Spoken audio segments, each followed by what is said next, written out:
Hi, I'm Vanessa. I'm an artist, and I'm going to show you how to make a pop art portrait. Pop art is a style of art that's based on simple, bold and bright colours. Like this portrait of Queen Elizabeth II, which is by the very well-known pop art artist Andy Warhol. I'm going to show you how to make a pop art portrait using things you may already have. All you'll need is paper, a pencil, an image to trace, colourful crayons, a light box if you have one, or a window if you don't. You can create pop art of anyone or anything, but for my pop art portrait I'm going to use this image of Samuel Coleridge Taylor because I really like the colours and the shapes. Samuel Coleridge Taylor was a British composer and activist. This portrait, painted in 1881, shows Coleridge Taylor when he was around 7 years old. In this portrait, the artist Walter Wallace used oils, but I'm going to use colourful crayons in my pop art portrait. The first thing I do when creating a pop art portrait is first find my image that I'm inspired by, and then using a piece of paper, a pencil and a light source, I trace the outline. Now I'm using this light box to help me trace the outline, but if you don't have a light box, that's fine. You can always use a window and some tape. Tape your image and your paper to the window and then use the light from the sun to help you trace your image. When the light shines behind this picture, it helps me see the outline that I need to trace.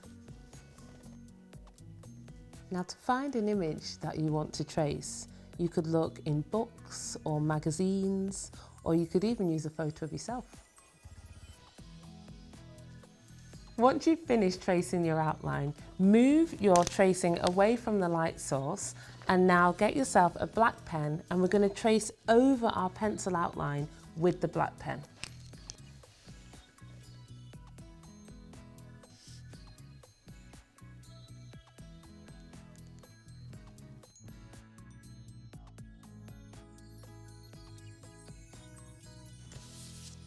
And that's it, my outline's done. Now one thing you could do is use our black pen to fill in any areas that might be shadowed, like inside the nostrils, inside the ears and the eyes.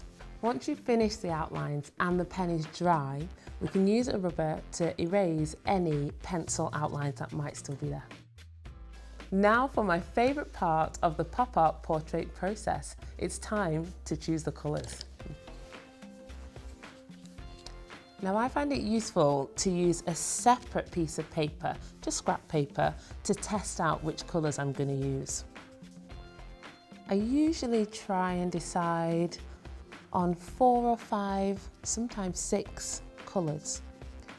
I like to choose really bright colours so that when the colours are next to each other, the pop art really pops.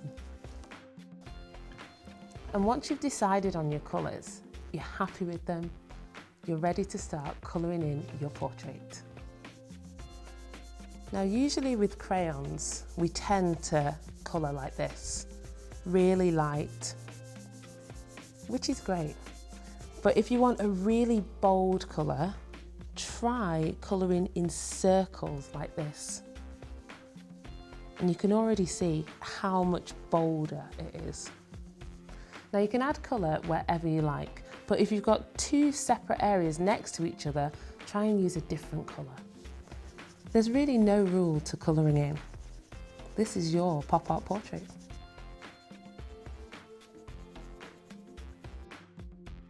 Now I've finished the face, I'm going to move on to the next bit. But if your hand gets a bit tired, you can take a break. Once you've finished colouring in all the parts of the person in your image, pick a really bright colour for the background. I'm going to choose green.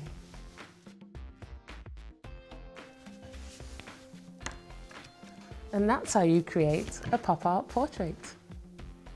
Now remember, there are no right or wrong ways to do this. Just give it a go and have fun.